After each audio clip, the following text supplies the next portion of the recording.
ঢাকা ৭ ফেব্রুয়ারি আওয়ামী লীগকে নিষিদ্ধ করার বিষয়ে সরকার দ্রুত পদক্ষেপ নিতে যাচ্ছে বলে জানিয়েছেন অন্তর্বর্তী সরকারের উপদেষ্টা আসিফ মাহমুদ সজীব ভুঁইয়া।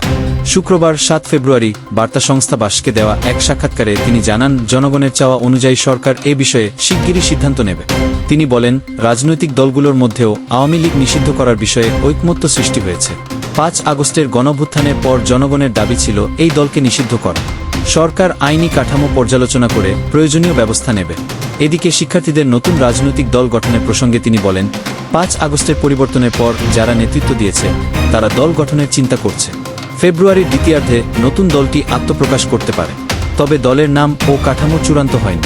এছাড়া আসন্ন নির্বাচন প্রসঙ্গে তিনি বলেন, সংস্কার ছাড়া কোনো নির্বাচন করলে ভবিষ্যৎ সরকার পরিচালনা করা কঠিন হবে।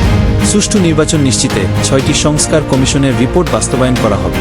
তিনি আরও বলেন, আওয়ামী লীগের শাসনামলে সংঘটিত অপরাধ ও গণহত্যার বিচার সম্পন্ন করাই সরকারের অন্যতম লক্ষ্য। আইনি প্রক্রিয়া অনুসরণ করেই দলটি নিষিদ্ধ করার বিষয়ে চূড়ান্ত সিদ্ধান্ত নেওয়া হবে।